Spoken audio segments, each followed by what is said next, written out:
Magandang araw po sa inyo mga boss. Welcome po dito sa aking channel, Marps TV. Gusto ko lang pong i-share itong project na ginawa ko. Hindi ko lang po alam kung saan ito gagamitin ng may-ari kasi diagram lang po yung pinadala nila sa akin. Gusto ko lang pong ipakita kasi baka magkaroon din po kayo ng idea kung meron kayong magagawang mga DIY project sa inyong mga tahanan. Madali lang po itong gawin. Importante lang po na meron kayong mga kagamitan para madali matapos.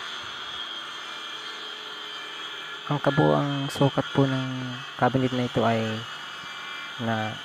ang lapad po niya ay 6 feet.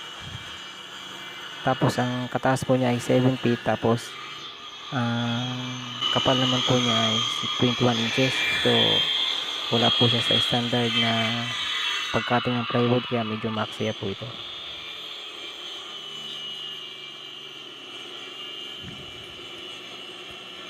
Kung mapapansin niyo po dito, gumamit po ako ng guide para po straight yung cut ng circular.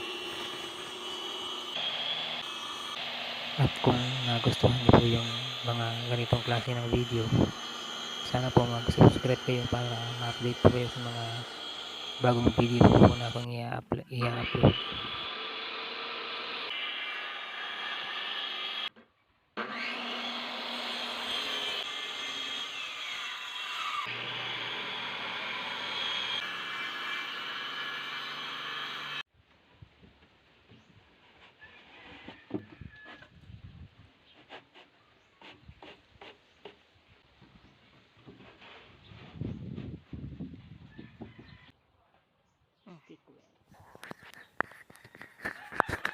Ito naman po yung pinakauna na cabinet.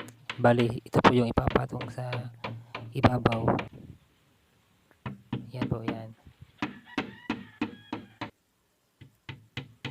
At stick wheel po yung gamit kong pati.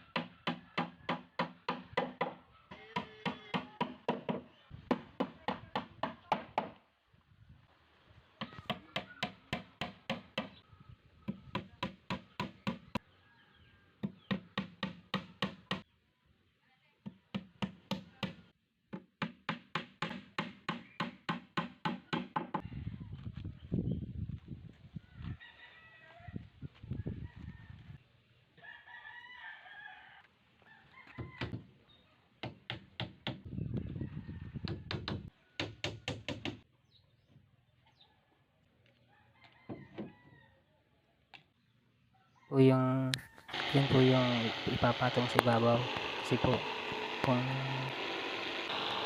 pag-iisahin po kasi sila, hindi daw po nila may ipasok sa kanilang bahay.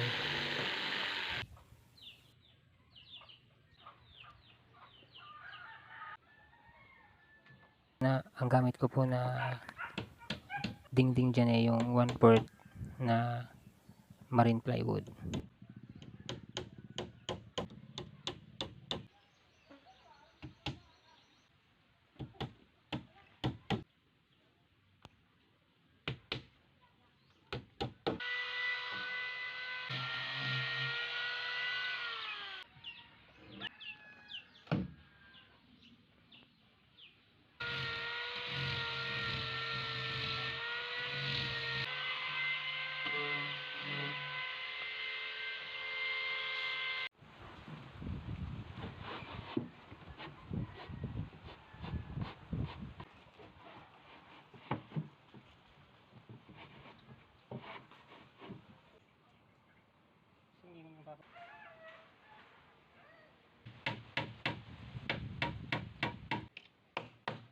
Ito naman po yung pinaka-main niya.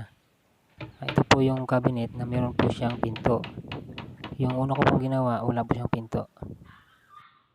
Siguro po, salamin siguro ilalagay na may-ari doon.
Ang ginamit ko pong hinges dito ay concealed.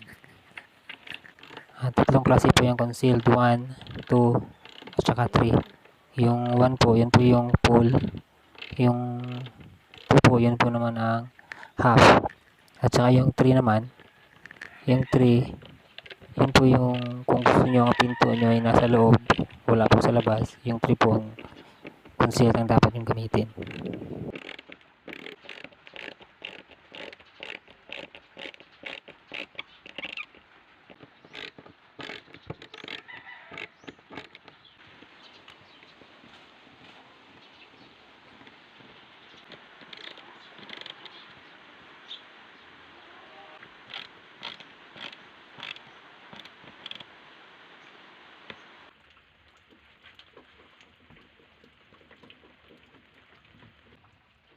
Ito na po, kinakabit ko na po yung pinakapinto po dun sa babang bahagi po ng cabinet, kasi yung sa taas po wala po siyang pinto.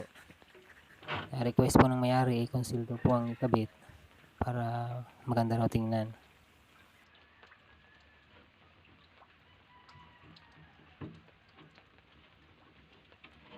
Hanggang dito lang po muna ang ating video. Sana po ay nagustuhan nyo, at kahit po konti, sana meron po kayong nakuhang idea kung meron kayong gagawing mga DIY na cabinet.